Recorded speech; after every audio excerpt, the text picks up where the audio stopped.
আসসালামু আলাইকুম ভিউয়ার্স। বাংলাদেশের সর্বশেষ আপডেট সংবাদে আপনাদের স্বাগত।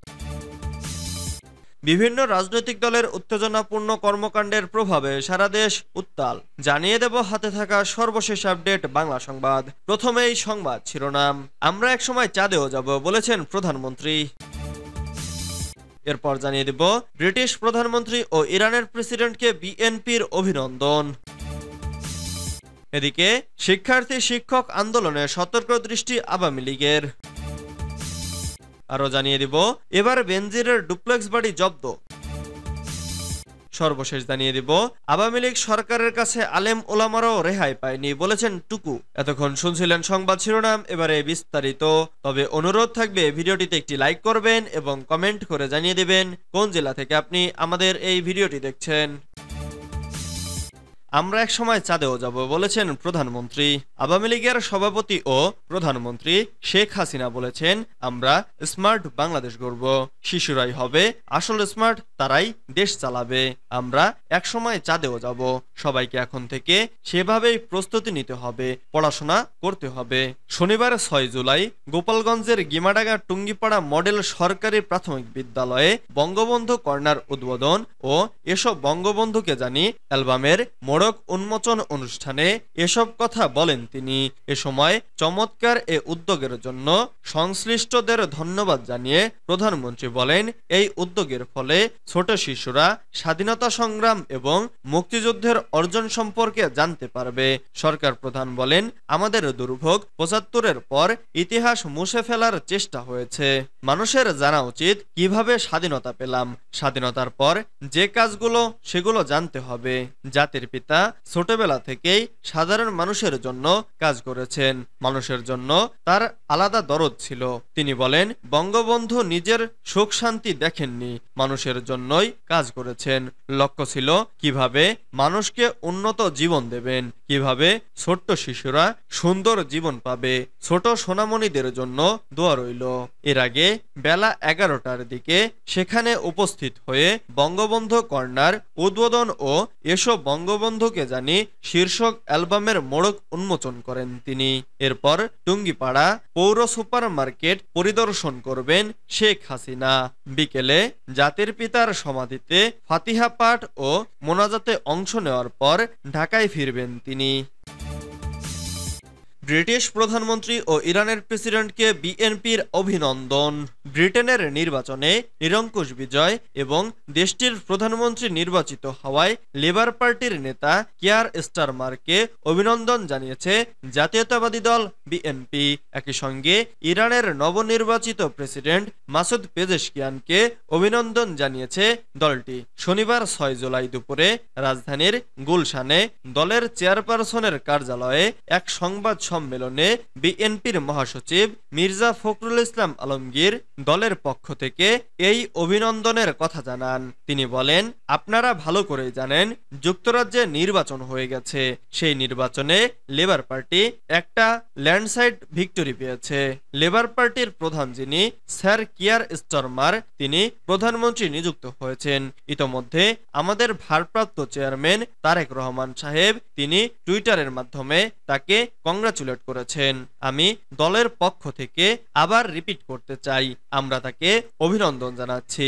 বিএনপি মহাসচিব আশাবাদ ব্যক্ত করে বলেন, যুক্তরাজ্যের যে ঐতিহ্য গণতন্ত্রকে প্রাতিষ্ঠানিক রূপ দেওয়ার চেষ্টা করা, তাদের যে অভিজ্ঞতা, সেই অভিজ্ঞতা কাজে লাগিয়ে যে সমস্ত দেশে গণতন্ত্র সংকট রয়েছে, গণতন্ত্রের ডেফিসিট রয়েছে, সেগুলোতে তাদের যে প্রভাব সেই বিস্তার করার চেষ্টা করবেন। একই সঙ্গে এটাও আশা করব তার নেতৃত্বে ব্রিটেনের যে অর্থনীতি, রাজনীতি, যে সমস্যাগুলো সেগুলো তিনি সমাধানে নেতৃত্ব দিতে পারবেন।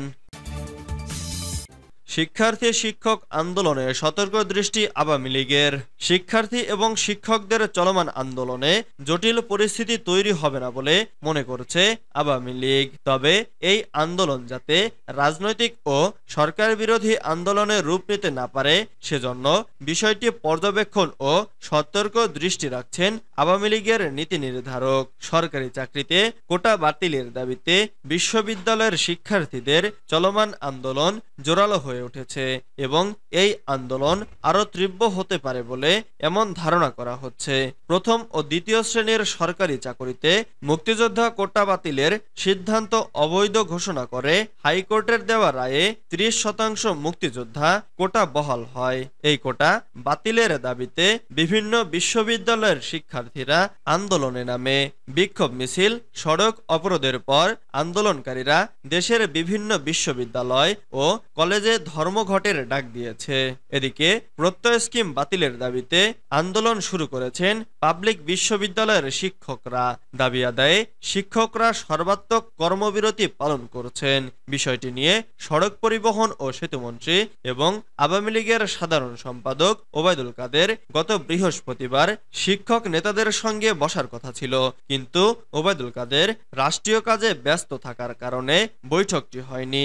এ প্রেক্ষাপটে কর্মসূচি অব্যাহত রাখবেন বলে জানিয়েছেন শিক্ষক নেতারা। এবার বেনজিরের ডুপ্লেক্স বাড়ি জব্দ। নারায়ণগঞ্জের রূপগঞ্জে 24 কাঠা জমির ওপর 10 কোটি টাকা ব্যয়ে নির্মিত পুলিশের সাবেক পরিদর্শক বেনজির আহমেদের ডুপ্লেক্স বাড়িটি দুদকের সহযোগিতায় জব্দ করেছে জেলা প্রশাসন। শনিবার 6 জুলাই বিকেল 3:30টার দিকে আদালতের নির্দেশে নারায়ণগঞ্জ জেলা প্রশাসন ও জেলা দুর্নীতি কমিশনের সমন্বয়ে গঠিত টিম রূপগঞ্জের আনন্দ হাউজিং সোসাইটি এলাকায় অবস্থিত বাড়িটি জব্দ করে। এ সময় উপস্থিত ছিলেন নারায়ণগঞ্জ অতিরিক্ত জেলা প্রশাসক শফিকুল আলম, দুদকের উপপরিচালক মইনুল হাসান রওশনী, রূপগঞ্জ উপজেলা নির্বাহী কর্মকর্তা আহসান মাহমুদ রাসেল, সহকারী কমিশনার ভূমি সিমন সরকার প্রমুখ। এর আগে সাবেক আইজিপি বেনজির আহমেদ ও তার স্ত্রী কন্যার নামে থাকা বান্দরবানের খামারবাড়ি, মৎস্যঘের সহ 25 একর জায়গা জিম্মায় নিয়েছে বান্দরবান জেলা প্রশাসন। 4 জুলাই জেলা সদরের সোয়ালকের মাঝের পাড়ায় জায়গাটি সরজমিনে প্রদর্শন করে সেখানে সাইনবোর্ড লাগিয়ে দেন জেলা প্রশাসক। আওয়ামী লীগ সরকারের কাছে আলেম ওলামারাও রেহাই পায়নি বলেছেন টুকু। বিএনপির কেন্দ্রীয় প্রচার সম্পাদক সুলতান সালাউদ্দিন টুকু বলেছেন, আওয়ামী লীগ মাফিয়া সরকারের কাছ থেকে কেউ রেহাই পায়নি। সমাজের সুশীল, বুদ্ধিজীবী, শিক্ষক, সাংবাদিকদেরও নির্যাতন করেছে তারা। এমনকি আলেম ওলামাদেরও স্থান হয়েছে কারাগারের অন্ধকার প্রকোষ্ঠে।